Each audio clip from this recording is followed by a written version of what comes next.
high-resolution timing data during the precise moments when GPMJ 1839-10 transitions between active and inactive states. The Square Kilometer Array Observatory, currently under construction across South Africa and Australia, will offer unprecedented sensitivity when it comes online in phases starting in 2027. With collecting area equivalent to 1 square kilometer, the SKA will detect variations in the signal's polarization and intensity at microsecond intervals, potentially revealing subtle patterns indicating the exact emission mechanism at work. The SKA will essentially give us slow-motion footage of these transition periods, explains Dr. Philip Carrott, an astrophysicist at the University of Iowa. We're particularly interested in the first few seconds when the emission begins and the final moments before it fades. Those boundary moments often contain the most revealing physics. While the SKA represents the future, current facilities are being reconfigured to optimize their capabilities for this specific target. The Parkes Radio Telescope in Australia has installed new receiver systems specifically calibrated to the frequency range where GPMJ 1839-10 signal is strongest. Meanwhile, the Chime Radio Telescope in Canada, originally designed for cosmological observations, has been reprogrammed to dedicate significant observation time to this anomalous object. To address limitations of traditional short observation sessions, astronomers have implemented a new continuous monitoring protocol at several facilities. We're now conducting what we call persistence campaigns at Green Bank Observatory, notes Dr. Karen O'Neill, the facility's director. We've allocated week-long continuous monitoring periods for GPMJ 1839-10. This captures at least 450 complete rotational cycles in a single observation block, dramatically improving our ability to detect subtle periodicities or rare events. The most ambitious technical challenge involves simultaneously observing GPMJ 1839-10 across multiple wavelengths. This requires extraordinary coordination between ground-based observatories and space telescopes like NASA's IXB, Imaging X-ray Polarimetry Explorer, and a neutron star interior composition explorer, NICER, mounted on the International Space Station. We're essentially creating a virtual observatory that spans from Earth's surface to low Earth orbit, all focused on a single point in space, explains Dr. Marcus Harlanda from the Max Planck Institute. Technological innovations specifically developed for this investigation could accelerate breakthroughs.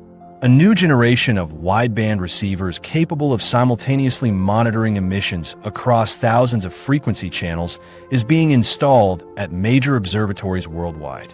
These systems capture broader spectral information, revealing subtle signatures in the emission pattern that would otherwise remain hidden.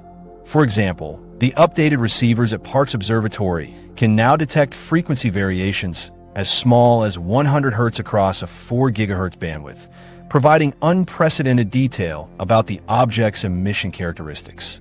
Artificial intelligence tools are being customized to analyze the massive datasets generated by these observations. We're implementing machine learning algorithms originally developed for particle physics at CERN, explains Dr. Karim Ozturk from Carnegie Mellon University. These tools identify patterns in extremely high-dimensional data, exactly the kind generated by multi-telescope observations. The AI system recently identified previously undetected periodicity patterns in archived data from 2009, demonstrating its capability to extract new insights from existing observations.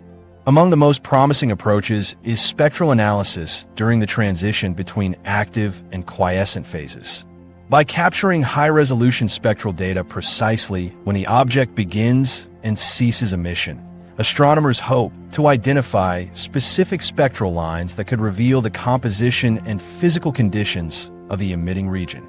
Another critical investigation focuses on detecting potential companions. Some theories suggest GPMJ 1839-10 might be part of a binary system, with interactions between the two objects influencing the emission pattern. High-resolution imaging from adaptive optics systems on the Keck Observatory in Hawaii and the European Southern Observatory's Very Large Telescope in Chile might detect a faint companion, if one exists. The timeline for these investigations spans the next decade, with several milestone moments anticipated.